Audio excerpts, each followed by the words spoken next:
interpretação duvidosa. Mas a poesia inexplicável da mesmo manipulada ao último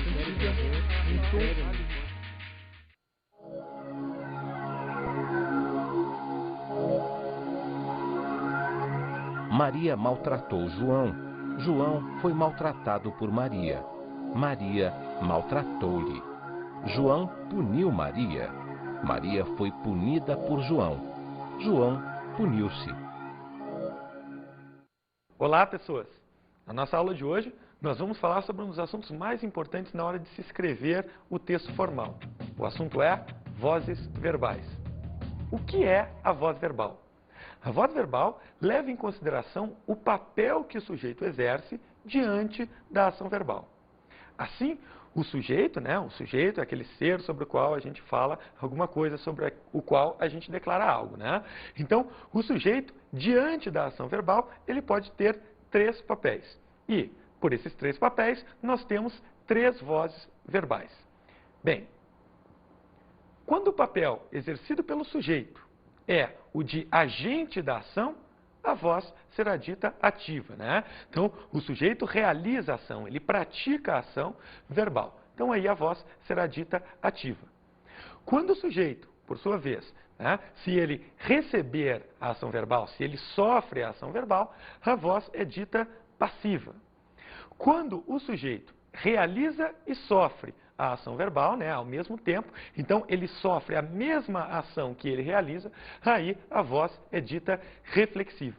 Então, três papéis o sujeito pode assumir diante da ação verbal. Daí temos três vozes verbais: ativa, passiva e reflexiva. Para que isso possa ficar mais claro, vamos passar por alguns exemplos. Pedro feriu o sabiá. Nesse exemplo aí, o que a gente tem? A gente tem o verbo ferir, né? E o sujeito, quem é que feriu? Pedro feriu, né? A declaração verbal é sobre ele, é sobre Pedro. Veja o seguinte, o Pedro, sujeito, está realizando a ação de ferir, né? E essa ação recai sobre quem? Recai sobre o objeto direto, no caso aí, né? O sintagma, o sabiá. Veja então, sujeito agente, né? Sujeito praticando a ação, realizando a ação de ferir, a voz será dita ativa. Vamos ver exemplos de uso da voz ativa. Veja aí um texto. Infância. Meu pai montava a cavalo e ia para o campo. Minha mãe ficava sentada cozendo. Meu irmão pequeno dormia. Eu, sozinho, menino, entre mangueiras, lia a história de Robinson Crusoe. Comprida história que não acaba mais. Então aí nós vimos alguns exemplos de uso da voz ativa, né? Agora, vamos ver exemplos da voz passiva, ou seja, aquela voz em que o sujeito recebe, sofre a ação verbal. Veja, o sabiá foi ferido por Pedro. Aí nós temos uma declaração verbal, né? Feita aí por uma locução verbal, foi ferido. Sobre quem é essa declaração? Quem é que foi ferido? Foi ferido o sabiá, né? Então o sabiá é sujeito. Agora veja o seguinte, nessa locução verbal, só há uma ação verbal que é a ação de ferir. O sabiá realiza a ação de ferir? Não, né? Ele sofre a ação de ser ferido. Então o sujeito nesse caso é o sujeito que a gente chama de sujeito paciente, um sujeito que sofre a ação, que recebe a ação verbal. Então nesse caso a voz é dita o quê? Passiva. Então voz passiva, aquela em que o sujeito sofre a ação. O professor foi recriminado pela diretora.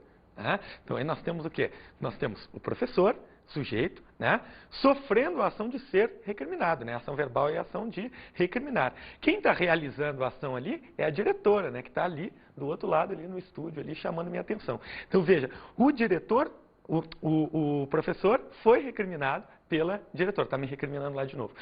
O professor foi recriminado. O professor, sujeito, paciente, né? Então a voz é dita passiva porque o sujeito sofre a ação verbal. Vamos ver agora exemplos de uso da voz reflexiva. Pedro feriu-se. Então aí Pedro, o sujeito, ele realiza a ação de ferir. Mas veja o seguinte, ele também sofre a ação de ser ferido. Então, no caso, Pedro está realizando a ação e também está sendo alvo da própria ação que ele realiza. Então, a voz é dita, nesse caso, reflexiva. O sujeito realiza e sofre a ação verbal. Ou sofre a mesma ação que realiza. O outro exemplo, o professor matou-se. Então aí nós temos o professor, sujeito, sujeito que está realizando a ação de matar, certo? E nós temos ele também se comportando como objeto da ação, como alvo da ação, O professor matou a si de tanto ser recriminado. Então agora, vamos nos aprofundar um pouquinho mais no estudo de algumas vozes verbais, né? Vamos começar estudando a voz passiva. A voz passiva, ela tem dois tipos, né? Ela pode ser formada de dois tipos. Nós temos a voz passiva verbal, também dita passiva analítica, e temos a voz passiva pronominal, também dita voz passiva sintética. Então veja o seguinte, a voz passiva ela pode ser de dois tipos em função da construção, da estrutura que ela toma na hora de se formar. Vamos começar estudando a voz passiva analítica ou verbal. Como que a gente consegue perceber, então, né, a estruturação da voz passiva analítica ou verbal? Bem, ela recebe esse nome, né, de voz passiva analítica ou verbal, porque nela está presente uma locução verbal. Uma locução verbal que a caracteriza, que é formada pelo quê? Pelo verbo ser, né, que é o auxiliar da voz passiva, e pelo particípio passado do verbo principal.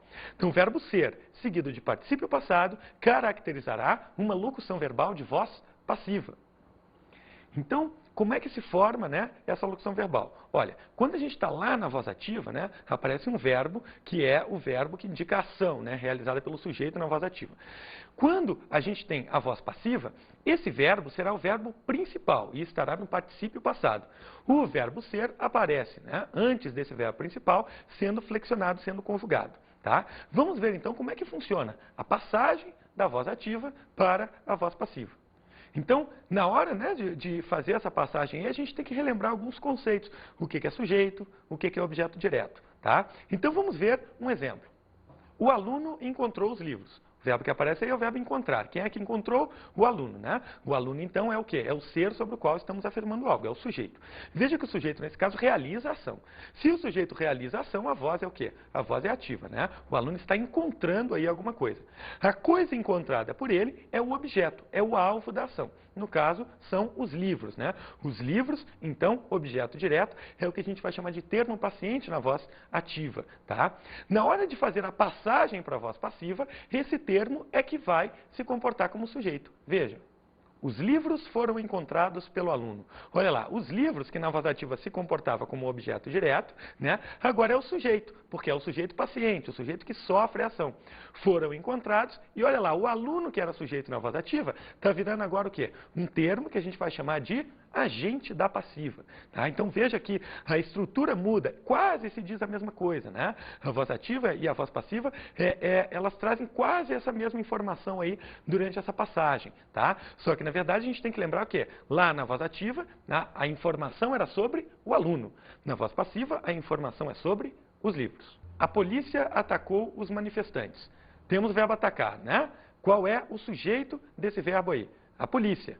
Os manifestantes é o objeto direto. Então já sabemos o que vai acontecer. O objeto direto vai se tornar sujeito, né? Aí o verbo atacar vai se transformar numa locução verbal, caracterizada pelo verbo ser mais o particípio, e o que é sujeito na voz ativa vira o quê? Agente da passiva. Então vamos dar uma olhada no exemplo. Os manifestantes foram atacados pela polícia. Olha aí, ó, foram atacados, né? A locução verbal que caracteriza a voz passiva analítica ou verbal. Verbo ser mais particípio passado do verbo principal, que no caso é o verbo atacar. Se eu passar isso aí para voz ativa, né? Esse pela polícia aí, que é agente da passiva, se transforma em sujeito. Ó, a polícia atacou os manifestantes. O professor deu a nota aos alunos. Olha só, o professor aí, né, é o sujeito da ação, né? No caso é representado pelo verbo dar. Deu o quê? A nota, né? A nota é o objeto direto. E aos alunos é o quê? O objeto indireto, né? É o ser que recebe também a ação aí, a ação verbal feita pelo verbo dar. Veja o seguinte agora. Nós temos um objeto direto aí, né? Esse objeto direto é o termo a nota, ele vai se transformar em sujeito da voz passiva, né? Então, passando essa frase aí para a voz passiva, olha como é que fica. A nota foi dada aos alunos pelo professor. Veja o seguinte, a nota, né, que se comportava como objeto direto na ativa, virou sujeito da passiva. O verbo dar, que estava lá sozinho, agora está numa locução verbal, verbo ser seguido de particípio. Né? E foi dada a quem? Aos alunos, certo? Que é o objeto indireto. O objeto indireto não vai sofrer transformações na passagem da ativa para a passiva. Tá? E quem era sujeito lá na voz ativa, agora se transforma em agente da passiva, que no caso aí é o termo o professor. Então aqui nós temos um quadro que sintetiza essas informações de passagem da voz ativa para a voz passiva. Veja aqui, ó, observe que a relação entre os termos agente não muda, né? Então, o termo agente aqui, quem é agente na voz ativa, continua sendo agente na voz passiva. Por que isso? Pelo seguinte, a pessoa que está realizando a ação não pode mudar se eu passo o verbo de uma voz para outra. O que muda é o quê? É a função sintática apenas. Ou seja, o termo agente na voz ativa é o sujeito. O termo agente na voz passiva é o agente da passiva. Por isso que na hora de passar uma frase da ativa para a passiva, o sujeito se transforma em agente da passiva.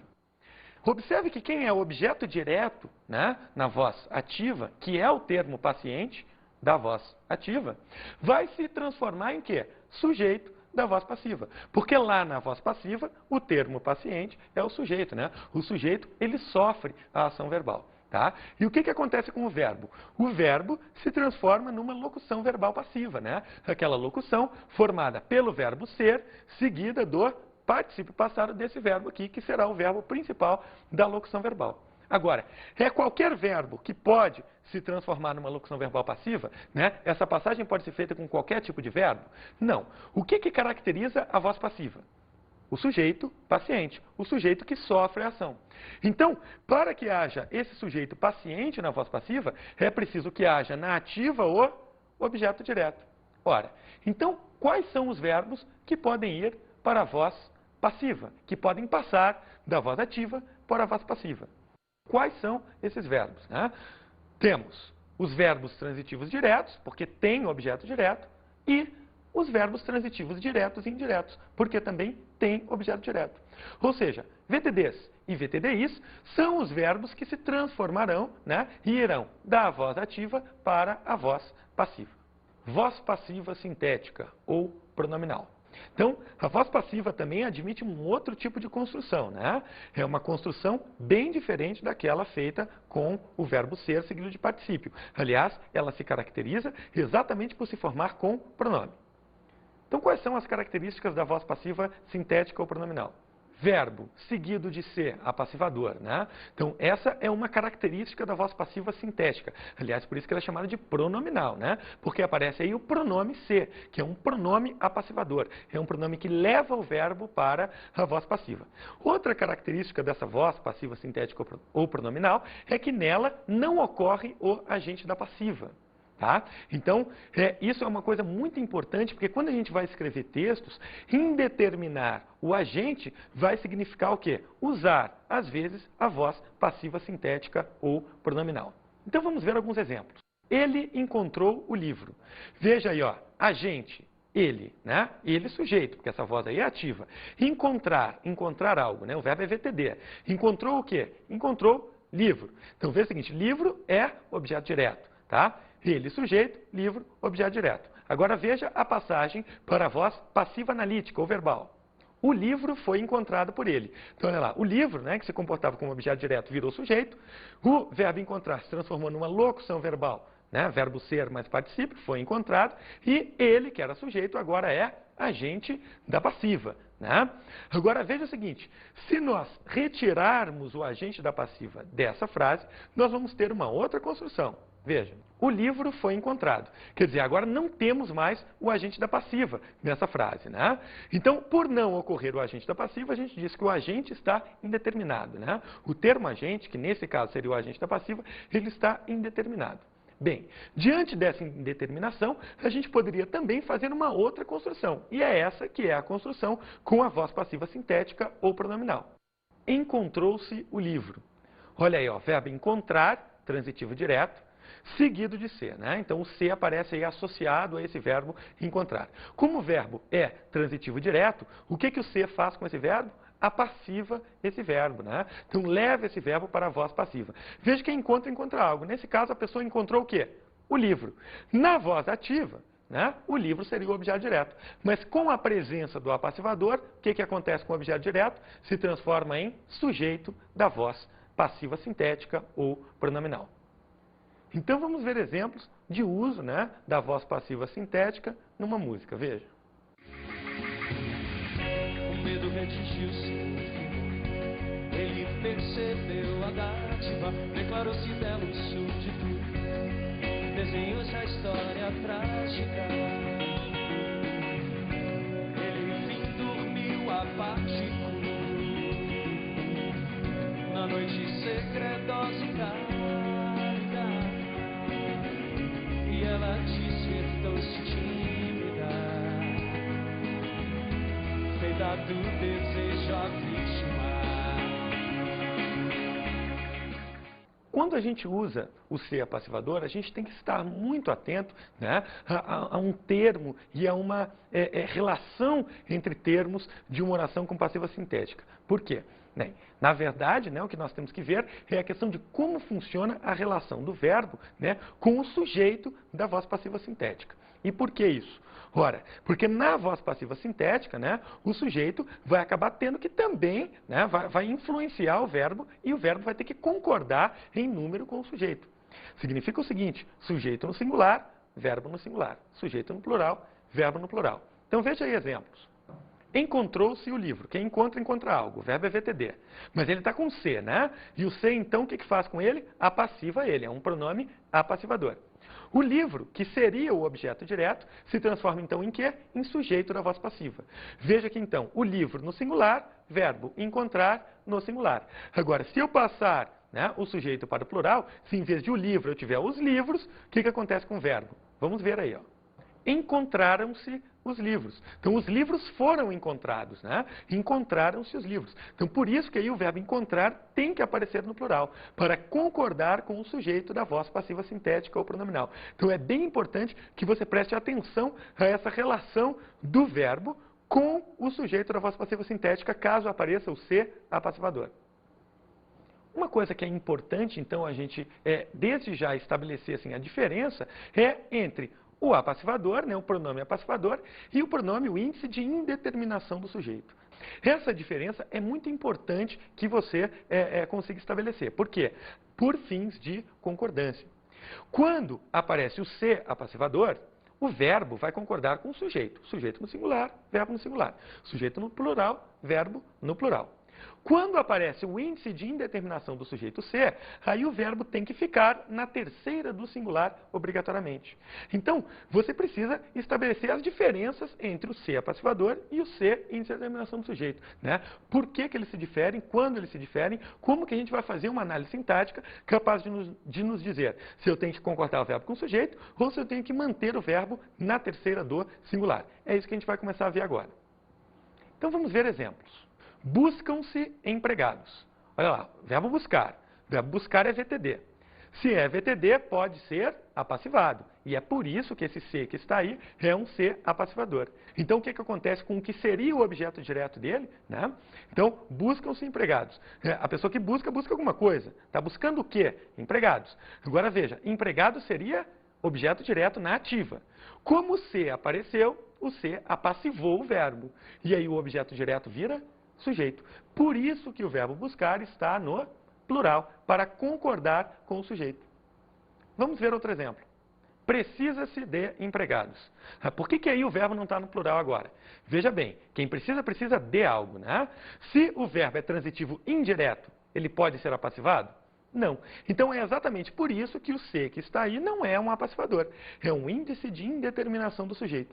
E por ser índice de indeterminação do sujeito, o verbo tem que ficar na terceira do singular obrigatoriamente. Então, precisa ser de empregados. Ninguém vai dizer aí, por exemplo, uma construção na voz passiva analítica, né? Empregados são precisados, porque isso não faria muito sentido. Então, a questão é bem simples, tá? Se você tem verbos que podem ser apassivados e estão com C, o C é apassivador. Agora, que verbos podem ser apassivados? VTDs e VTDIs. Quando, então, esses verbos aparecerem com C, o C é apassivador e o verbo vai concordar com o sujeito da voz passiva. Quando você tem VTIs, VIs e VLs, ou seja, verbos transitivos indiretos, verbos intransitivos e verbos de ligação, que não podem ir para a voz passiva, o C que está com eles é o C índice de indeterminação do sujeito. E nesse caso, o verbo vai ficar obrigatoriamente na terceira pessoa do singular. Então vamos ver mais exemplos que ilustram essa questão. Veja aí. Trabalhou-se esta questão. Olha só, quem trabalha nessa frase, trabalha alguma coisa, está trabalhando uma questão. Então o verbo trabalhar aí está sendo usado como transitivo direto. Se está sendo usado como transitivo direto e está com o C, o que o C faz com esse verbo? Apassiva esse verbo. E aí, o que seria o objeto direto dele se transforma em sujeito. Ah, então esse ser que aparece aí é um ser apassivador. Agora, se eu usar o mesmo verbo num sentido intransitivo, por exemplo, aí, né, o verbo não estará mais com ser apassivador. Vamos ver. Trabalha-se bastante aqui. Temos o verbo trabalhar, né? Veja que nesse caso quem trabalha não trabalha alguma coisa, né? A pessoa está trabalhando, simplesmente. Bastante é um complemento circunstancial de intensidade. Aqui é um complemento circunstancial de lugar, né? E o verbo está ali, então, sozinho com o ser. Esse ser é um índice de indeterminação do sujeito, porque o verbo trabalhar está sendo tomado numa acepção intransitiva. Olha, para que isso não fique muito complicado para você, é bom que a gente, então, faça aquela revisão, né? Veja aí, ó. Verbos que podem ir da ativa para a passiva são os VTDs e os VTDIs. Por quê? Porque eles têm objeto direto que se transforma em sujeito paciente, que é o que caracteriza a voz passiva. Então, o que acontece? VTD ou VTDI, se estiver com o C é apassivador. Nesse caso, então, o verbo vai concordar com o sujeito da voz passiva. Agora, se o verbo não for nem VTDI, nem VTD, ele então, se ele for VTI, VI ou VL, né? E se estiver com o C é índice de indeterminação do sujeito. E nesse caso, o verbo fica na terceira do singular. Vamos ver então mais exemplos para a gente fixar direitinho isso. Exigiu-se o conhecimento de português. O verbo é exigir. Nessa frase, quem exige, exige algo. O verbo, então, está sendo tomado em sua acepção transitiva direta. Se ele está com ser, o que o ser é, então? Apassivador. E aí, o conhecimento de português é o quê? Sujeito da voz passiva. É como se eu dissesse, na analítica, o conhecimento de português foi exigido. Um outro exemplo. Concordou-se com aquelas opiniões. Verbo é concordar. Quem concorda, concorda com alguma coisa. Se quem concorda, concorda com, o verbo é transitivo indireto. Se ele é transitivo indireto e está com C, o C é apassivador? Não. O C é índice de indeterminação do sujeito. Por isso que o verbo está na terceira pessoa do singular. Vamos ver agora uma terceira voz verbal. A voz reflexiva. Como a gente caracteriza a voz reflexiva, né? Na verdade, a gente pode dizer, sempre que houver uma identificação entre o sujeito e o objeto, a voz é dita reflexiva, né? Então, voz reflexiva é aquela em que o sujeito e o objeto, na verdade, estão representados pelo mesmo ser, né? Então, isso aí é importante a gente saber. Por quê? Porque se a voz reflexiva se caracteriza por essa identidade entre sujeito e objeto, que verbos podem aparecer na voz reflexiva? Bem, uma questão de raciocínio. Veja, né? Quando a gente tem um verbo que precisa ter o sujeito identificado com o objeto, é evidente que verbos que não tenham o objeto não podem estar na voz reflexiva. Então para que um verbo esteja na reflexiva, ele tem que ter objeto, de qualquer tipo, seja ele direto, seja ele indireto. Então os verbos que podem estar na voz reflexiva são quais? Os VTDs, os VTIs e os VTDIs, ou seja, verbos transitivos de maneira geral. Tá? Os verbos transitivos têm objeto. Se tem objeto, podem estar, né, com esse objeto coincidindo com o sujeito. Por isso que podem ir para a voz reflexiva. Veja que isso não pode acontecer com um verbo intransitivo, porque como que vai haver uma identificação entre o sujeito e o objeto de um verbo intransitivo, que não tem objeto? Mesma coisa não pode acontecer com o verbo de ligação. Então, esses dois verbos, né, intransitivos e de ligação, não podem estar na voz reflexiva. Então, vamos ver exemplos. Juliana viu-se no espelho. Seguinte, a Juliana é o sujeito, né, dessa frase aí, o verbo é ver, né? Alguém viu. Quem é que viu? A Juliana viu. Veja o seguinte, a Juliana poderia ter visto qualquer coisa, ela poderia ter visto o irmão, ela poderia ter visto o pai, o sofá, mas ela viu se. Então o objeto direto aí é representado pelo pronome se, ok? Então, né, o fato de o objeto direto ser esse pronome se tem algumas implicações. Quais são? Esse pronome se que aparece aí, ele faz referência a Juliana, né? Ele é um pronome que a gente chama de pronome reflexivo. Por ser um pronome reflexivo, então, na verdade, a Juliana viu a si mesma, ela mesma. Então, essa identidade que está ocorrendo aí entre o objeto direto e o sujeito, né, que na verdade são a mesma pessoa, são o mesmo ser, embora sejam termos diferentes, um é o sujeito, um é o objeto direto. Embora sejam termos diferentes, são o mesmo ser. Então, se está identificado sujeito com objeto, a voz que nós temos aí é a voz reflexiva. Juliana gosta de si. Veja o seguinte, ó, isso aí não acontecia na voz passiva, tá? Essa coisa de um verbo transitivo, né, indireto, estar flexionado na voz passiva. Isso não acontecia. Agora, o que nós estamos vendo aqui é que isso acontece na voz reflexiva. Quem é que gosta aí, né? A declaração verbal é com o verbo gostar. Quem é que gosta? Juliana. Juliana é o quê? É o sujeito dessa oração. Tá? Agora, quem gosta, gosta de algo. O verbo é transitivo indireto. E ela gosta de quem? De si. Esse pronome si, que aparece aí, né, é um pronome reflexivo. Olha, a Juliana, na verdade, ela gosta de si mesma. Tá? Ela gosta de si própria. Exatamente por esse motivo, pelo fato de o objeto indireto do verbo gostar ter uma relação de identificação com o sujeito, essa voz é reflexiva. É por isso que verbos transitivos indiretos podem estar na voz reflexiva, né? Porque basta que o objeto se identifique com o sujeito. Vamos ver agora um exemplo com o verbo transitivo direto e indireto. Veja, Juliana deu-se um livro de presente. Veja o seguinte, né? Quem dá aí dá algo a Juliana, sujeito, deu algo, o quê? Um livro. E ela deu a quem? A si mesma, né? Ela comprou para si um livro. Veja o seguinte, se ela deu-se um livro, um dos objetos aí, no caso desse transitivo direto e indireto, está representado, né? Aliás, tem uma relação de identificação com o próprio sujeito. E aí, o que a gente tem? Voz reflexiva. Vamos passar então para as nossas dicas de estudo.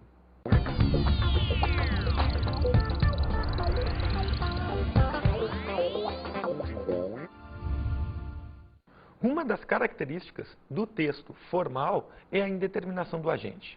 Então, dominar a voz passiva e o uso do ser em indeterminação do sujeito é importante. Procure verificar em textos, né, em textos de jornais, em revistas, como que se emprega a voz passiva. A voz passiva ela é muito empregada em textos formais. Também procure estar atento para a questão, né, do ser índice de indeterminação nesses artigos formais. Procure também, né, começar a usar esses conceitos que a gente aprendeu na aula de hoje para você escrever os seus textos, as suas dissertações, porque esses recursos linguísticos são muito empregados e muito valorizados nos textos dissertativos. É isso aí, até a próxima aula. Tchau!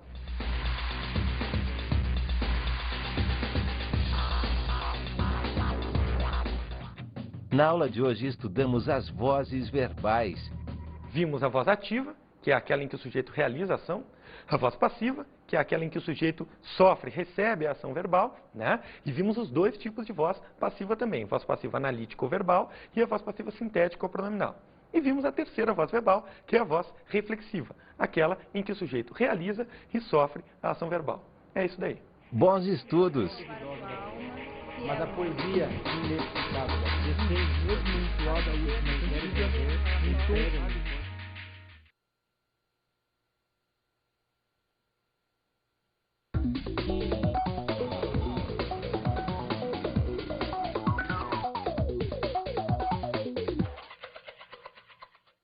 No estudo das vozes verbais, seria muito interessante levar para a sala de aula artigos, textos jornalísticos em que há o predomínio da voz passiva e mostrar para os alunos que a qualidade do texto deles pode ampliar, né, consideravelmente, se eles conhecerem esses recursos linguísticos e souberem usá-los adequadamente nos seus textos. Também é interessante mostrar em contrapartida como que, né, nos textos informais a voz ativa predomina, tomando cuidado, né, de não fazer com que os alunos acabem deixando de usar a voz ativa e usarem apenas a voz passiva, né? Mas seria interessante mostrar esse predomínio da voz passiva nos textos formais.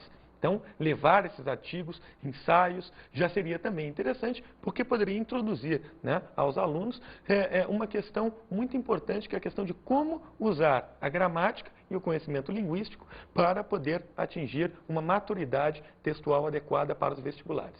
Não a explicação do filósofo, mas a poesia inexplicável, 16 vezes mensual da última série.